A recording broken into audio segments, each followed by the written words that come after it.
मागील 5 वर्षाच्या कार्यकाळामध्ये आपल्याकडून न झालेले कामं पुढे होणार आहेत असे कोणते काम आहेत?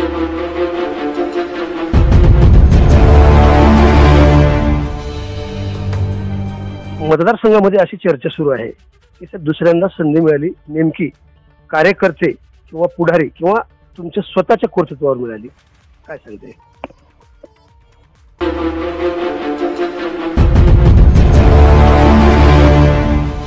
या माध्यमातून डॉक्टर बाबासाहेब आंबेडकरांच्या शहरामध्ये पुतळा उभारण्यात आला होता ते एक, आणि अहमदपूर तालुक्यामध्ये जे राष्ट्रसंत डॉक्टर शिवलिंग शिवाचार्य महाराज यांचं जे भक्तिस्थळ आहे त्याच्या विकासासाठी कसे प्रयत्न करणार आहात?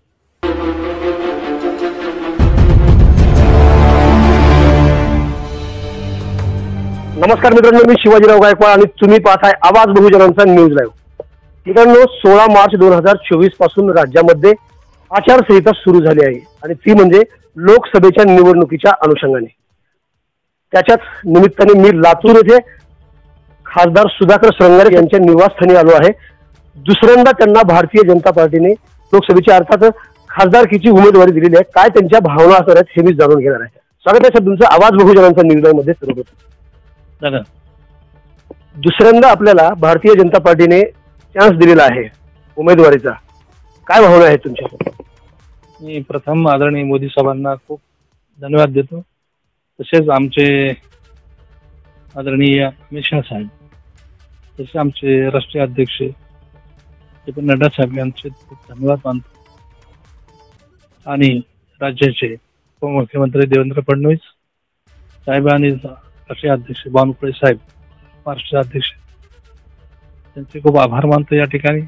तसेच जिल्ह्यातील आणि आमच्या अभिमानी पवार साहेब असतील, म्हणजे आदरणीय संभाजीभाई पाटील असतील, तसेच आमचे रमेश कराड साहेब आमचे आमदार यांच्या सहकार्यामुळे, दोन्ही जिल्हाध्यक्ष सहकार्यामुळे या ठिकाणी आज खासदारकी तिकीट मिळालं. आणि ह्यांचे खूप पहिल्यांदा आभार मानतो की आज मला जी उमेदवारी मिळाली सेकंड टर्म, ते कुठेतरी ज्यांचं चांगलं मी काम केलं असल्यामुळं आणि जनतेचा विश्वास मी सार्थ त्या ठिकाणी टिकवला, जनतेचा विश्वास त्या ठिकाणी संपादन केला, त्यामुळे मला भारतीय जनता पार्टी तिकीट दिलं. त्याबद्दल परत मला सांगायचे खूप खूप आभारी आहे जनतेचा की आज चांगला विचार केला, माझ्यावर विश्वास टाकला आणि त्याबद्दल आभार. आवाज बहुजनांचा न्यूज लाईव्हच्या माध्यमातून जनतेच्या मनातील काही प्रश्न खासदार साहेबांशी मी संवाद साधण्यासाठी आलेलो आहे. साहेब मला सांगा, मागील 5 वर्षाच्या कार्यकाळामध्ये आपल्याकडून न झालेले कामं पुढे होणार आहेत असे कोणते काम आहेत? बिलकुल, आम्ही जलजीवनच्या माध्यमातून अनेक प्रश्न सोडवले. मेन प्रश्न आहे आपल्या लातूर जिल्ह्यामधला की ह्या ठिकाणचे लातूरचे जे पाण्याचा प्रश्न आहे, जो कायमस्वरूपी पाणी या लातूरला कसं मिळालं पाहिजे. तर आम्ही 4,000 कोटीची आम्ही ह्या ठिकाणी जलजीवनच्या माध्यमातून कामं केली. हर घर योजना या ठिकाणी आम्ही चालू केली आणि या ठिकाणी 4,000 कोटीच्या कामामध्ये अनेक प्रत्येक गावामध्ये अनेक 5 कोटी 2 कोटी 1 कोटी असं त्या ठिकाणी आम्ही देण्याचं काम केलं. नळ योजना प्रत्येक घरावर नळ योजनेचं काम झालेलं आहे, जवळजवळ 99% काम संपत आलेलं आहे. परंतु आपल्या महाराष्ट्रामध्ये मराठवाडा हा क्षेत्र एक अकालग्रस्त क्षेत्र म्हणून ओळखला जातो आणि लातूर जिल्हा हे अकालग्रस्त क्षेत्र म्हणून ओळखला जातो. या ठिकाणी 2 वर्षात तरी पाऊस दडी मारला जातो आणि त्यावेळी डॅममध्ये पाणी नसतं. ठीक आहे, त्यामुळे जर पाणी डॅममध्ये पाणी येणार नाही, ह्याची मला पूर्ण जाणीव आहे. अटल भूजल योजनेच्या माध्यमातून या ठिकाणी 310 कोटी रुपये मंजूर करून त्या काळामध्ये आपली पातळी पाण्याची वाढवली. परत आमचे नियोजन आमच्या आदरणीय फडणवीस साहेबांनी या ठिकाणी एक योजना राबवलेली आहे की वॉटर ग्रीडच्या माध्यमातून ह्या लातूर जिल्ह्यात नव्हतं पूर्ण मराठवाड्याला कसं पाणी मिळेल, की समुद्राचं पाणी वाहून जातं ते लिफ्ट करून, पंचगंगेचं पाणी जे जातं कर्नाटकमध्ये वाहून जातं ते लिफ्ट करून इथल्या इथंच पाणी अडवून हे पाणी मराठवाड्यात कसं वळवता येईल, त्याच्यावर 1 लाख कोटीची त्यांनी योजना त्या ठिकाणी अंमलात आणण्याचं हातात काम घेतलेलं आहे. येणाऱ्या 5 वर्षांमध्ये कायमस्वरूपी ह्या मराठवाड्याला दुष्काळ मुक्त करण्याचं, या जिल्ह्याला दुष्काळ मुक्त करण्याचं, या जिल्ह्या लोकांना स्वच्छ पाणी आणि प्रत्येक 24 तास पाणी कसं मिळेल, शेती 24 तास पाण्याखाली कसं राहील, त्यासाठी आम्ही येणाऱ्या काळामध्ये काम करणार आहोत. रोडचं काम काही थोडं राहिलेलं आहे म्हणून त्याच्यावरही आम्ही काम करणार आहोत. चालू रोड रेड कोच फॅक्टरीचं काम झालं, अनेक तुम्हाला माहिती आहे, पीट लाईन चालू या ठिकाणी, रेल्वे आणली या ठिकाणी, इंटरसिटी पुणे रेल्वे चालू केली. अनेक कामं अशी आहेत ते सांगण्यासारखे आहे की जे की आमच्या कार्यकाळामध्ये ऑक्सिजन प्लांट आहे. कोरोना काळामध्ये तुम्ही पाहिलं असेल, त्या ठिकाणी दिव्यांग लोकांना आम्ही जवळजवळ 9,000 दिव्यांगांना आम्ही सामान वाटप केलं. त्याच्या माध्यमातून अनेक विकास कामं सतत घर आम्ही या गरीब लोकांना ह्या दिले. ह्या कामात जोरावर होती. परत जे काय लोकांना राहिलेलं काम आहे, बॅलन्स काम आहे, जे राहिलेले पेंडिंग काम आहे छोटे छोटे, ते येणाऱ्या 5 वर्षामध्ये आम्ही करू. एवढंच तुम्हाला मी सांगतो. दुसऱ्यांदा संधी मिळाल्यानंतर नवीन संकल्प काही केलेले आहेत का? नवीन संकल्प हेच आहे, माझ्या आपण बोलले की नवीन संकल्प हेच आहे की प्रथम मला माझ्या जिल्ह्याचा विकास कसा झाला पाहिजे, माझ्या लोकांना इथेच रोजगार कसं मिळाला पाहिजे, हा माझा नवीन संकल्प आहे. आणि ह्याच्या शेजारच्या पिटल्या झाल्यानंतर ह्या रेल्वे कसा चालू होते या ठिकाणी, अजमेर रेल्वे असेल, तिरुपती इथून लातूर कसे सुटेल, तिरुपती रेल्वे जर परत आणि आपली जी आहे नांदेडची रेल्वे, त्या ठिकाणी नांदेड ते लातूर ते नांदेड हा एक माझं पट्टीला मान्यता मिळाली आहे. नवीन पट्टी त्या ठिकाणी चालू झाली आहे. चालू करण्याच्या कामासाठी काही काल सर्वेसाठी पैसे आले तर DPR बनवायला लागले आहे. तो नक्कीच ह्या येणाऱ्या 5 वर्षामध्ये नवीन नांदेडची रेल्वे चालू करण्याचा आम्ही प्रयत्न करणार आहोत.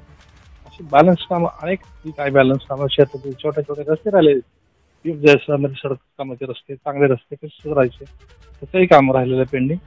असे आणि गरिबी कमी झाली पाहिजे, त्याच्यावर आम्ही काम करणार. आपल्या माध्यमातून डॉक्टर बाबासाहेब आंबेडकरांचा शहरामध्ये पुतळा उभारण्यात आला होता, ते एक. आणि अहमदपूर तालुक्यामध्ये जे राष्ट्रसंत डॉक्टर शिवलिंग शिवाचार्य महाराज यांचं जे भक्तिस्थळ आहे त्याच्या विकासासाठी कसे प्रयत्न करणार आहात? आता मला माहिती आहे की डॉक्टर बाबासाहेब आंबेडकरांचं पहिल्या महिन्यामध्येच त्या ठिकाणी उद्घाटन केलेलं आहे की त्या ठिकाणी भूमिपूजन केलेलं आहे. त्या ठिकाणी 10 कोटी फंड पण येऊन पडलेला आहे. नक्कीच त्या ठिकाणी येणाऱ्या काळामध्ये त्या ठिकाणी 75 फुटाचा पुतळा त्या ठिकाणी 100% उभारणार आहे.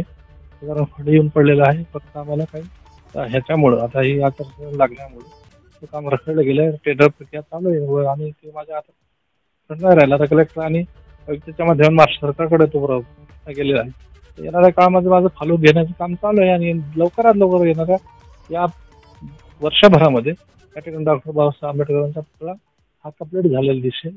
जसं शिवलिंग शिवाचार्य महाराजांबद्दल आपण विचारलं, आदरणीय शिवलिंग शिवाचार्य महाराजांचा मी आशीर्वाद घेऊन लोकसभेची जाट समोर तिकीट घेऊन मागायला तुम्ही त्यावेळेस माझ्यावरती कृपा दृष्टी ठेवून अनेक मान्यवरांना गडकरी साहेब त्यावेळेस असतील अनेक ज्यांना त्यांनी बोलायचं त्या त्यांनी काम केलं, त्या महाराजांनी काम केलं. त्या महाराजाच्या आज त्या भूमीवरती त्या क्षेत्राचा विकास कसा होण्यासाठी आज त्या ठिकाणी 50 लाख बोललो होतो, पण आज त्या ठिकाणी 1,45,00,000 रुपये त्या ठिकाणी काल पुरवठा दिलेली आहे. आणि पुढं पण कसं काय जशा त्या स्थळाचा बाबतीत स्थळाचा कसा विकास होईल हा माझा प्रयत्न राहणार. शेवटचा आणि महत्वाच्या मुद्द्यावर येऊया.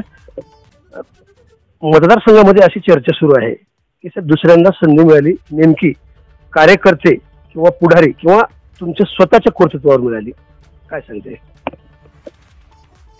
सगळ्याची मेहनत आहे, तुमची सगळ्याची मेहनत आहे, माझं एक स्वतःची मेहनत नाही, सगळ्या आमदार लोकांची मेहनत आहे, सगळ्या जिल्हाध्यक्षांची मेहनत आहे आणि सगळ्या आमच्या जी काही आमचे कार्यकर्त्यांची मेहनत आहे. सगळ्यांच्या जीवावरती आज ही मला तिकीट मिळालं आहे. कारण त्यांनी माझं काम पाहिलेलं आहे आणि माझं त्यांना स्वभाव आवडलेला असेल एखाद्या वेळेस.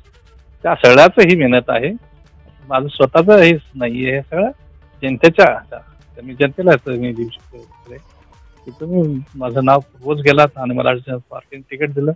मी परत सगळ्या जनतेचे आभार मानतो, पदाधिकारी लक्षात दिलेल्या माहितीबद्दल. ताजे आणि महत्वाचे अपडेट पाहण्यासाठी पाहत राहा एबीएन फॉर. आवाज बहुजनांचा न्यूज करता कॅमेरामॅन भीमराव कांबळे सर यांच्यासह शिवाजीराव गायकवाड, अहमदपूर, लातूर. पुन्हा भेटणार आहोत पुढील बातमीमध्ये. तोपर्यंत जय हिंद. आवाज बहुजनांचा.